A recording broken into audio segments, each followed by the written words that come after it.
Olá, eu sou Virgínio Mantesso e é um prazer estar com vocês aqui para compartilhar a segunda parte de uma apresentação na qual nós conversamos sobre a utilização de elementos de história para aprimorar a apresentação dos seus resultados de pesquisa genealógica. Nós falamos na apresentação anterior, na primeira, que do período da Antiguidade até a unificação da Itália. E neste, nós vamos falar da história da grande imigração da Itália ao Brasil. Nós precisamos ter claro aqui esse aviso da Rootstack. O conteúdo deste vídeo, bem como os pensamentos, pontos de vista e opiniões aqui expressos pertencem exclusivamente ao criador, quer dizer, são de minha responsabilidade, e não refletem necessariamente os pontos de vista do Family Search International. Aqui. Então, 1871, o Reino da Itália tem este formato e esta divisão. Na época eram apenas 16 províncias, 16 regiões, divididas em províncias de uma maneira diferente das que são hoje, e faltava, principalmente aqui nesta região aqui, o que hoje é o Trentino Alto Adige, como nós vemos ali, que foi anexado após a Primeira Guerra Mundial. Também faltavam, em relação ao mapa atual, algumas pequenas áreas aqui, pequenas mas muito importantes, que é a região de Trieste. Então, 1871, essa é a base física. Nós falamos já na primeira apresentação das dificuldades do que era viver na época pré-tecnologia, né? Condições de vida, ciclos naturais, trabalho agrícola com baixa produtividade e problemas de saúde, principalmente, né? Então, não era fácil, né? Era muito difícil, pelo contrário, viver nessa época, né? E, além desses aspectos, nós devemos também incluir nessa lista as dificuldades da economia. Depois vocês vão ler aqui, né? Aliás, eu aproveito para explicar que eu não vou ler a maior parte desses slides, que tem texto exatamente porque vocês o terão disponível aí. Então, a situação econômica era muito difícil. Durante o período da unificação e pouco depois, houve gastos militares muito altos, foi preciso aparelhar todo o Estado, criar toda uma estrutura, né? E então, a Itália, nesse momento, 1870, por exemplo, nessa década, ela não chega a utilizar nem 20% do PIB para estimular a economia. Portanto, era uma economia parada, né? Lenta, né? Havia também problemas de divisão de terras, como vocês vão aqui, mas provavelmente um dos piores aspectos era a falta de oportunidades, né? Praticamente as pessoas que nasciam em situação de pobreza não tinham saída, elas permaneciam assim nessa situação.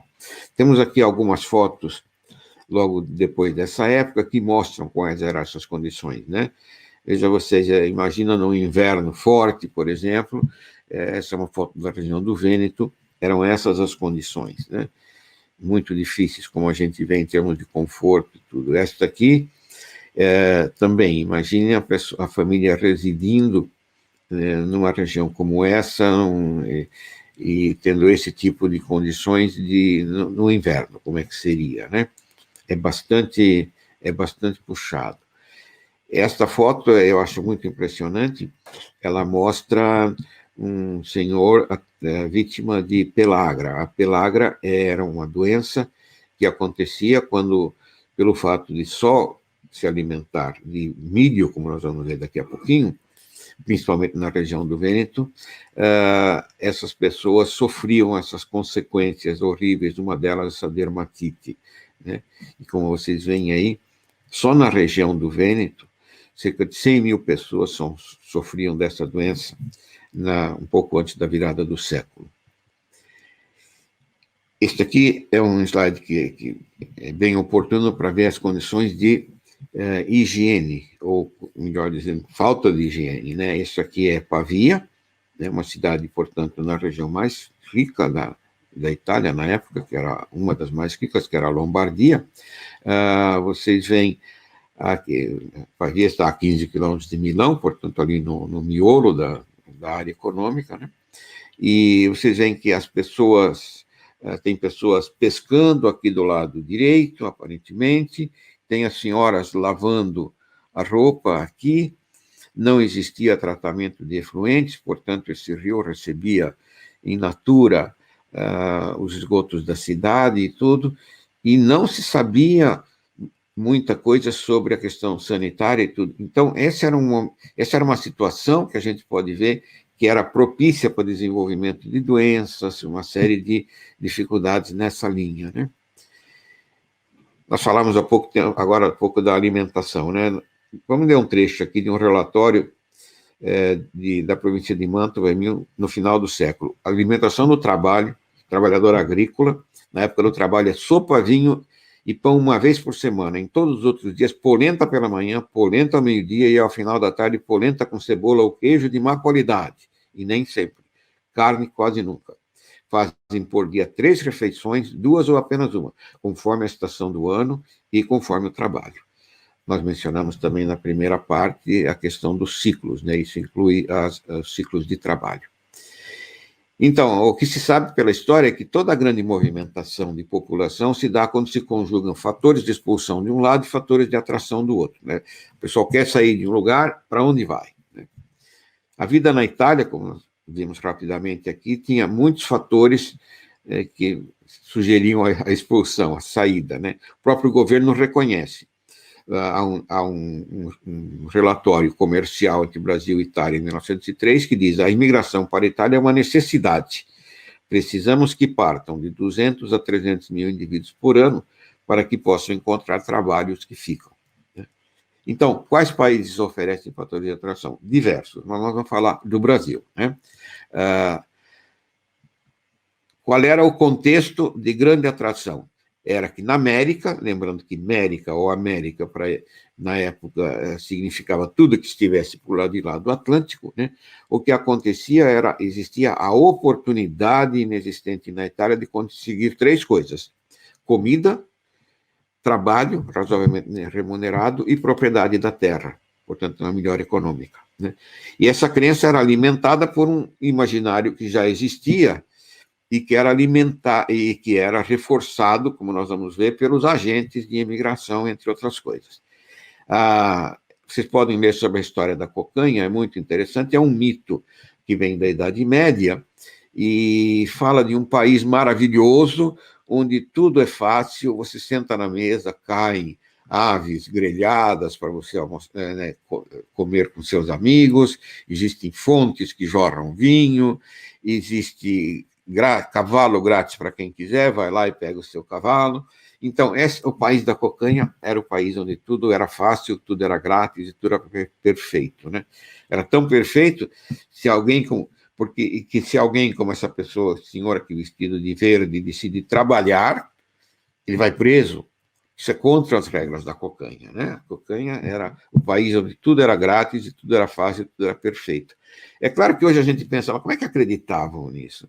É uma outra cabeça. Nós falamos na primeira apresentação sobre a questão do anacronismo. Nós temos que pensar que, na época, a cabeça era outra, as pessoas eram mais crédulas, né? Você não tinha a quantidade de informação que nós temos hoje.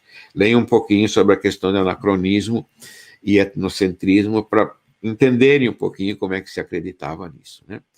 E, eu dizia, dos agentes, né, eles criavam, né, faziam verdadeiras notícias fakes, né, no pré-Photoshop da época, montando essas coisas. Veja, uma pessoa que passa fome aqui, ele recebe um vizinho dele que mostra um cartão, olha, recebi da América um cartão desse, olha o tamanho da cebola. Ele acredita, ele acredita. Algumas instituições se preocupam com esse tipo de golpe que é aplicado aos candidatos à imigração e publicam fascículos, como esses 2 aqui, no caso editados pela região da Toscana, explicando para as pessoas, olha, não é tão maravilhoso assim, né? Mas as pessoas tendem a acreditar no que é bom, né? E tinham exemplos piores. Aqui, por exemplo, né? Passa o cartão postal, dinheiro crescendo em árvore, e eu dizia assim, na América cresce, né? Então é isso que nós temos que entender que havia uma força muito grande, digamos, empurrando nossos antepassados para a imigração, né? Então, eles iam, pegavam o pouco que tinham, né? Inclusive, algumas listas de bordo têm a listagem, é o caso do meu bisavô paterno, de um dos meus bisavós paternos, que a lista de bordo lista a lista é curioso, né? A lista de bordo mostra os pertences que ele levava, uma caixa, uma sacola, o que seja, né? E eles se movimentavam. Então, essa foto eu acho muito interessante. Nós não temos informações exatas de onde ela vem, mas aparentemente era uma viagem que saía do Vêneto e ia até o porto de Gênova. Imagine, então, você, é uma coisa como 3 dias para essa viagem. Imagine viajar com uma família desse tamanho e nessas condições, né? E muito frequentemente essa viagem era feita após o término da colheita, ou seja, na direção já do final do ano, portanto, com temperatura baixando, etc., né? A vida deles era muito difícil, né? E nós temos que admirá-los muito por conta disso. Então, chegavam ao porto de Gênova, no caso dos que vinham do norte, centro e norte, ou chegavam ao porto de Nápoles, os que estavam na região sul, para embarcar num desses grandes transatlânticos, esses grandes navios transportadores, na época chamada vapores, né, era a palavra que se usava. Nós temos aqui uma lista de uma série deles, né? Notem os nomes, né? Città di Nápoles, Brasília, Savoia, que era a Casa Real, né? Città di Milano, Itália, Venezuela. Então, cada companhia tinha uma série de navios, e sobre os navios nós vamos falar um pouquinho já sobre as características dele. Então, nesse movimento enorme, né, emigram da Itália 27 milhões de pessoas ao longo de um século, mais ou menos. Desses 27 milhões, 1,5 foram para o Brasil, 1,5 milhão foram para o Brasil. Os portos principais para os imigrantes dirigidos para o Brasil são esses: Gênova, aqui na Ligúria, né, com o maior volume, como nós dissemos, da partir do centro para o norte, Nápoles, na Campânia, em menor escala, Palermo, né, em menor escala ainda Trieste, inclusive porque na época Trieste não era uma cidade italiana, pertencia ao Reino Austro-Húngaro, ao Império Austro-Húngaro, perdão. Então, aqui nós temos uma imagem clássica dos imigrantes no porto, e aqui nós temos uma montagem estatística que eu fiz comparando, então, dados de imigração oficial, e vocês podem avaliar aqui as percentagens relativas de imigrantes originários das diferentes regiões. Aqui o Vêneto é responsável por quase 30% da imigração, em segundo lugar da Campânia, em terceiro lugar da Calábria e em quarto da Lombardia. Portanto, essas 4 regiões que aqui no mapa vocês veem marcadas em amarelo mais escuro aqui o Vêneto, e os outros 3 amarelos são responsáveis, elas sozinhas são responsáveis por mais de 50% do volume de imigração, né, em número de pessoas. Falamos um pouquinho do navio. Esses navios eram realmente um problema em termos para quem estava lá dentro. Imagine, olha aqui à direita, essa é uma foto clássica.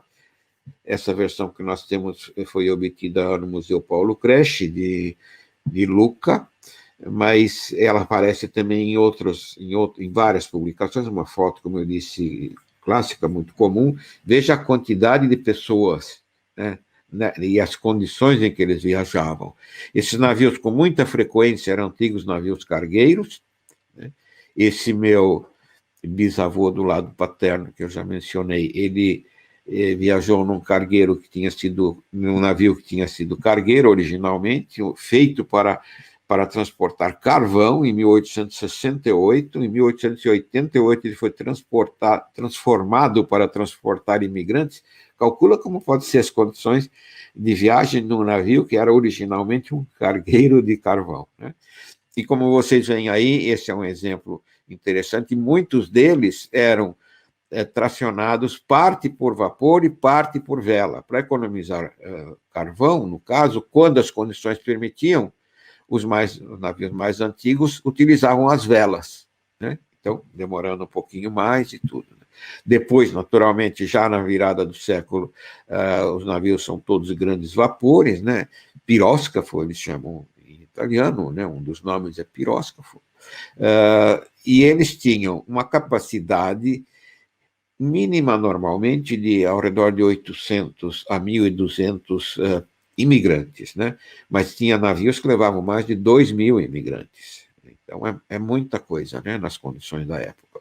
Os portos, já mencionamos rapidamente, os principais, Gênova, Nápoles e Salerno, na Itália, no Império Austro-Húngaro, Trieste, na França, Marselha, Le Havre e Bordeaux, e na Alemanha, Bremen e Hamburgo, né? Por que as pessoas emigravam de outros países? Por diversos motivos. Uma delas podia ser condições mais fáceis de compra de passagem para os que não ganhavam a passagem. Muitos ganhavam a passagem, que não, senão essas podiam ser umas condições mais acessíveis para eles aqui.